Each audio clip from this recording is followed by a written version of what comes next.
Hello everyone, welcome to today's market update. So we're going to be taking a look at what Bitcoin is up to. Is it going up? Is it going down? Is it still ranging? It's been ranging here for 60 days plus. That is a crazy amount of time. Well, we're going to be looking at the market, looking at the recent trades, seeing whether, we had any entries that proposed itself, and just, generally, commenting on the market and my thoughts on the market.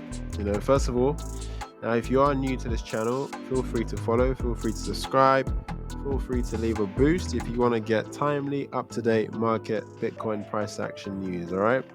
So let's see where we are. Now, as far as Bitcoin goes, Bitcoin's in a very interesting place, all right? And what do I mean by that? I mean, we've had quite a crazy rally since November 2022.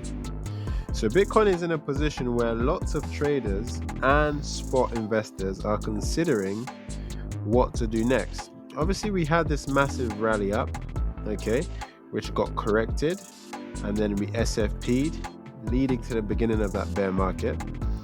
And then we accumulated at the bottom, gathering the strength we needed to go on this savage run that we've been on, all right? Now, if we can see this curve here, it's quite similar to the curve we've got here. Massive correction in the middle, massive correction in the middle. And then we ranged before that drop, gave it another shot. Are we potentially ranging before that drop? Is it the fatal drop, or is it going to give it another shot and carry on? All right. Obviously, we know when it comes to trading, history repeats itself. That's why all these patterns repeat themselves. We have, symmetrical triangles, they repeat themselves. We've got double tops, they repeat themselves. We've got, bull flags and bear flags, they repeat themselves. So history repeats itself. Why? Because human behavior is quite cyclic, okay? And we're only doing two things in the market. It's quite binary. We're just buying and selling. So history repeats itself. People's emotions are engineered in such a way, that over hundreds and hundreds of years, chart patterns look almost identical as far as technical analysis and price action goes. It repeats itself. So are we seeing a repeat of history? Is that what we're seeing here? All right, that's something we always have to consider. All right. Also, what's worth noting is that, a lot of people are looking at this range and thinking, Bitcoin's been here for ages. What's Bitcoin doing? Really and truly, this is not unusual for Bitcoin. And it's not unusual for Bitcoin because if we consider the length of this range, it's been ages and it's a bit boring, to be honest. It's a bit boring. If we consider the length of this range, yes, it's over 60 days. All right. This is 60 days of basically what I will say indecision. It's deciding what to do next before it either goes up or goes down. All right. Some people are thinking it's conjuring the strength for another rally up that pushed to 90k, that pushed to 100k. And some people are saying, well, it doesn't have enough strength, so it's rallying down. It's not got enough juice to keep going. We should have got a more convincing break off of this all-time high, which was right around, about 68,000 from last bull cycle. So which one is it? Are we going up or are we going down? All right. Other people are saying, well, this is really not unusual. Why? Because at the top, all right, of the bull cycle, or the perceived top, the initial top, all right, the first tap, in February 2021, what did we get? We got a 81 day range before we dropped. 81 day range over there. And then when we made that second high, well, we got what looked like, if we calculate that, let's say it broke structure about there. Looks like it broke about there.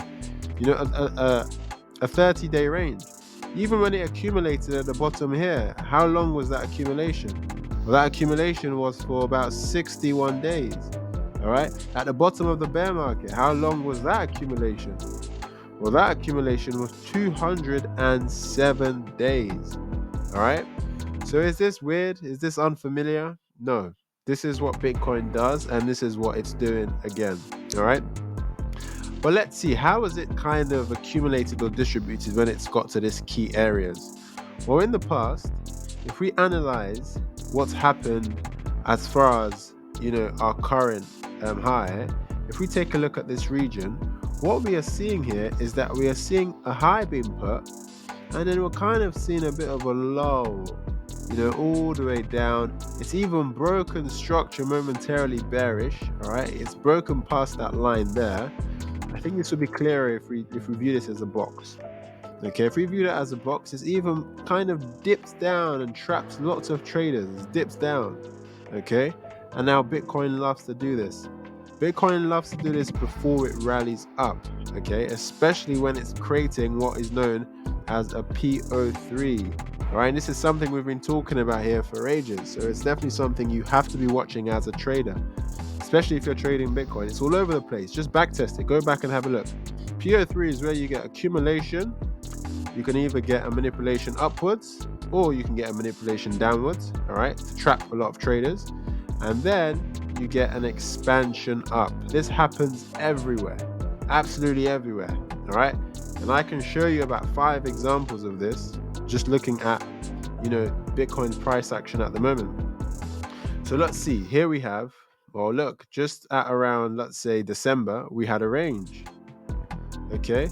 We had a range, and then guess what came after that range? We got a manipulation up, and then we got a nice little expansion all the way down, all right?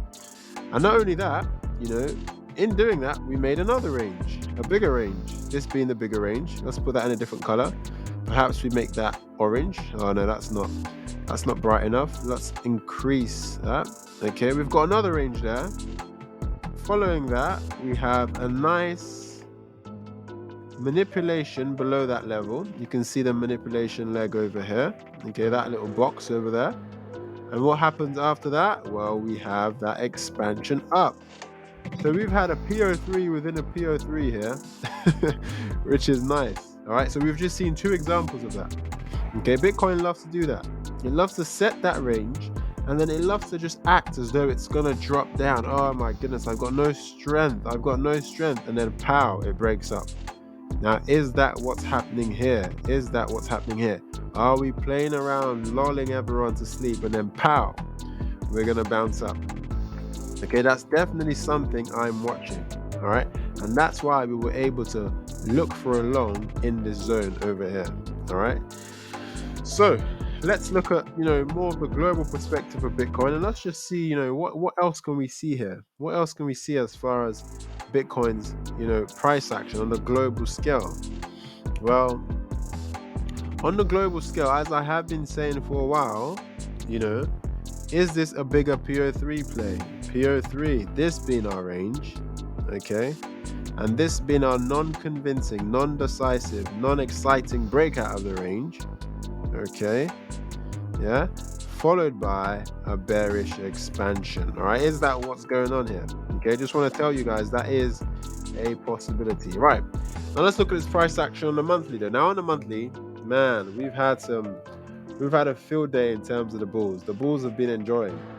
Bull trend bar, bull trend bar, bull trend bar, almost 6 to 7 bull trend bars in a row. We had a bit of an indecision here, a bit of range, and then we rallied up. But is this just a simple pause bar before we carry on? Okay. Now the thing about this bar here is, standard technical analysis would say, well, based off of this bar here, we need to look at the high of this black bar and the low of this black bar, and we need to see, does the third bar trade below it or does it trade above it? Now it looks as though it's traded below it, which usually is a very bearish sign, okay, which usually means we're headed further down, okay. But it does seem as though on the monthly, what month are we in at the moment? Well, we're in May. It does seem, we're trying to gain that strength on the monthly, okay. Now, what do I want price to do? Now, what I want price to do doesn't really matter, does it? Because price is going to do what it does. And no one can, you can stack the probabilities in your favor. Yes, you can. We've seen it here time and time again. We've seen the calls, we've seen the areas, we've seen the supply and demand zones get respected. But will price do what it wants? Yes, it will. Okay, and all we can do here is plan and look at our point of interest. Okay, so now what's it saying? In terms of our plan, our weekly still hasn't left. Our daily is still intact. So as far as the weekly and daily goes, we're still in an uptrend. I will not change my bias until about 50,777 is lost. okay? And then we could potentially talk about potentially rotating all the way down, all right? But we are still in bullish market structure as far as the weekly goes.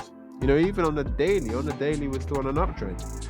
On the daily, we did not even manage to take out our prior daily level, and we can take a look at that quickly. This is a second chart. This is a new chart. This is where we usually put the signals on. It's a bit messy, but bear with me. We've got a daily level here. This is our last daily real magnetic level where we need price to at least come down. Don't react off this zone. Break through this zone. Close below this zone before we fully turn bearish. Okay, so that's what we're looking for. I thought it was going to happen here. All right, but we had this old demand range. It kept it up. It kept price up. It was the last man standing. It kept price up. Okay, and it's led to this little distribution we've got here. Now we're going to be talking about that distribution in a second, and we're going to be talking about how we entered that juicy trade that was given, I think, yesterday. All right, I'm sure a lot of you would have entered that trade, and if you did, well done. If you did, well done. You are in serious profits at the moment, so don't be greedy. Take some cake off the table, take some bread off the table, and leave the rest. Let the rest ride. De-risk your trade. Move the stop loss to entry. Okay, don't be too greedy. All right. So why don't we head into the local price action and see what Bitcoin is up to? Well, first of all, let's analyze the trade setup and see where we were as of yesterday's stream. So just bear with me a second. I'm gonna tidy this up slightly so that we can have a clear picture of what I'm talking about. All right. So if we look at the idea, where was the idea? The idea was here. So we got 3 boosts and 137 views, which is good. I'm sure that number is going to increase as we go into the bull cycle, if there is a bull cycle. All right. So what were we saying? We said we had tap number 1 and we had tap number 2. This has given us a nice range model. We said we had the potential of a Wyckoff, which is a tap number 3. All right. But that's far in advance. Hence why that was a third setup given. The first setup given was realizing that, hey, we have an unmitigated supply up here, and this unmitigated supply could be the point we get that reaction from. It could be where we get that reaction from. I also said, I'm not keen on trading the markets at the moment because I'm looking for the big plays. There's nice swing plays, all right? But I said, you know what? I'm sure a lot of people are waiting for a trade. So I said, you know what? Let's have a look at the market and see if we have any plays. And we did. We had a nice distribution range. All right, and that's what we decided to play. But our plays were as follows. We said we could get a reaction of this supply zone. All right, this is trade number 1. All right, and the proximal line of that was 63 grand, 63.034, and the distal line of that was 63,198. Okay, so let's say you're one of those traders who simply trade supply and demand zones blindly. Let's say you set your entry at the proximal line and you set your take profit at the distal line. It's not what I would recommend, but based on the way supply and demand zones work, usually they are quite successful because of the theories of supply and demand. Because supply and demand is based off of unfilled orders, and because when you tap into supply and demand, more often than not, you will get quite a prominent, quick reaction off that zone. All right. So that is a strategy. I know lots of traders that do that. Okay. So, let's say you did set, you set your entry there, you set your stop loss there. Let's see how that trade would have done. So that trade, if we play that, boom, that would have been a pretty decent trade. So what, you would have been able to enter there, and it was nice, man. That was a juicy one. That came all the way down. It broke structure here, so you could have definitely entered off that retest there. It came down, rallied up, couldn't really go past that prior high, and then we got a flush down again. Not only did we get a flush down again, we broke structure here as well. All right, and then we came to the range low. We were printing bullish signs. All right, and then we came up and it just got completely obliterated. Look at that bar. That is one juicy bar. That is about a 2% bar. All right, 2% bear bar.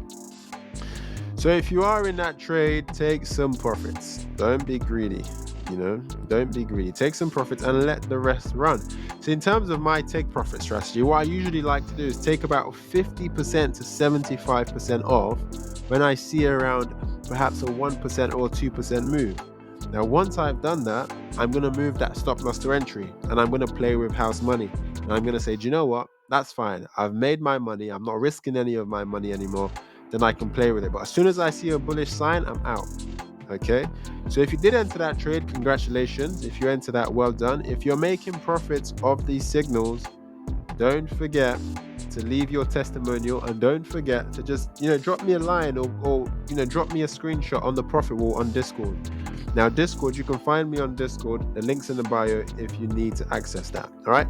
So that was a nice trade. That was literally trade number one, and we absolutely nailed that one. I'm still in that trade. I haven't looked at it all day. I'm still in that. I know I'm in profits. I haven't looked at it all day, but I am going to look at that soon. Now, all right, cool. So we looked at trade number one. What was trade number two? Well, trade number two was in the case that we actually rotate to the bottom. We did rotate there, get some bullish sign, but not much follow through. So that idea is done now. Trade number three, well, we didn't go up. So that idea is done. Well, trade number four, well, we didn't go up. So that idea is done. All right. So now, TJ, what's next? Where are we going next? Now, you have to think to yourself, why did we stop here? Why is price finding a little bit of resistance here? And again, it's very simple. It's based off of, it's reacting. It's basically mitigating the last demand range. I said last session, we've literally had a clear uptrend from this bottom that we printed towards the end, during the weekend, so Friday. Okay. Now, this range got mitigated. This range got mitigated. This range got mitigated. And then we went all the way to Mars. We got this massive rally up with no mitigation. What's that? That's inefficient price action. Are we going to come back to create efficient price action? Of course we are. And not only are we going to do that, but first of all, we're going to take some juice off of that 12-minute supply zone, distribute at the 12-minute supply zone, change market structure bearish in order to allow us to come and establish efficient price action. That's the motion of the market. That's how the market moves. Okay, that's how the market moves. And those of you who have, who I teach on bootcamp, those of you who I teach one-to-one, this is something we've been through, and this is something, I'm sure you guys fully understand. Okay, so why have we come back here? Well, we've come back here because it's an old demand zone. And what did I say a few days ago? I said, look how quickly we came down. Just as quickly as we came down, it's likely we go up as quickly. And why? Look what we've done. We've gone, and then we've gone. All right. And this is simply because there is not enough resistance or demand holding price here. This is just one big old fair value gap. Big fair value gap. And fair value gaps, they get filled very quickly. All right. So we are accumulating at this price, and accumulation means, well, we are accumulating to buy and we distribute to sell. So we look to be accumulating. So it'll be silly not to consider some longs. Now, there is a chance we completely rally down. There is a chance we continue to rally down, and that's fine. But we do have to treat this as a potential accumulation model. All right. Within that accumulation model, what do we have?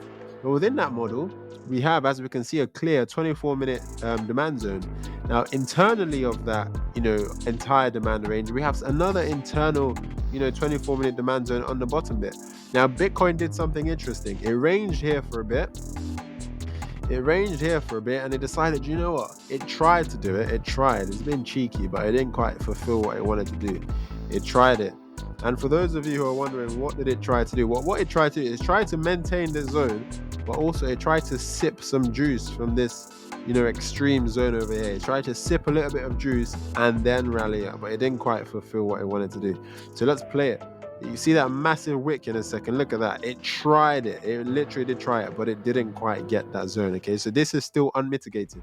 All right, it tried it. And if it did, that would have been the momentum needed to potentially just burst off. All right. So because of that, what am I thinking at the moment? What are my plans at the moment? Well, all we can do is plan bullishly and bearishly. So what we're going to say is, well, we've got our zone at the moment. All right. We've established a new range, tap number 1, tap number 2. All right. We could potentially be in play for tap number 3. So I'm going to extend that range. And I'm just going to obviously mark that out so that we can see this when we review it perhaps later in the week. Tap number 1, tap number 2. There's two options now. We could make tap number 3 that dips into that zone, and that would be excellent. If we had tap number 3 dipping into that zone with a clear change in market structure, going from bearish to bullish, enter that trade. That's a good trade to be in. That's a high probability trade, because not only do we have an entire demand zone, yes, we now have an internal demand zone, yes, We now have an accumulation model as well, and a change in market structure. That is tick, tick, tick, tick, tick. Okay, so those ones you have to take those ones. You just have to. All right. So what we've got here at the moment now is we have a nice little accumulation model. We're looking to see, is this our model 1 or is this our model 2? All right. If this is our model, if this is our model 1, this is our model 2. If this is our model 2, we need to wait to get a clear change in market structure here before we enter that one. So what would that look like? Well, for that clear change in market structure, I believe we need to at least close above this level here. If we close above this level, then we're going up at least to that range high. If we break that range high, then we're heading all the way up to at least this supply zone above us. Now, there is a chance we continue to rally down. Of course, we could continue to rally down, dip into that zone, then break structure, then retrace, then head up. If that's the case, then I'm looking to enter a trade right around here. All right. So those are the two zones we're watching out for. We're watching that zone over here, and we're watching our potential retrace, our potential model 2 zone over there as well. Okay, so that's what's on my mind at the moment. That's what I'm waiting to see. Now, there is not much to discuss. Of course, I can talk to you about the nature of the market, and I can talk to you about model A, B, C, D, E, F. But in terms of the in time, real time price action trading, this is what I'm looking out for. I'm looking for a reaction of the zone. Now, where are my targets? My first target would, of course, be the supply zone above us. And if we break past that supply zone, I'm looking at this entire old supply range to see, can we rotate off that? Now, if we do break structure bullishly, the target's going to be here. The next target's going to be this range high. And if we break past this, I believe this is going to be an aggressive break if we break up. And that will be taking us then to say, okay, cool, then what we have here is a massive range. We're back in that massive range. Tap number 1, tap number 2, potentially a tap number 3 up here. All right. But of course, there is a chance we drop down. There is a chance that this demand zone fails. And if this demand zone fails, then the target would be, well, this low. All right. This being our massive range. Okay. And that could be a nice trade because that could actually sweep that low and mean we get a rotation all the way up. That would be a beautiful, beautiful, beautiful risk to reward. That would be around, I'm not going to calculate that because we just don't have the time for it. All right. But anyways, that's what I'm thinking. I'm going to clear this up and I'm going to post this on Discord and I'm going to post it on a picture mode so everyone can see. If you found this information useful, don't forget to hit the follow, hit the subscribe, and I will see you tomorrow.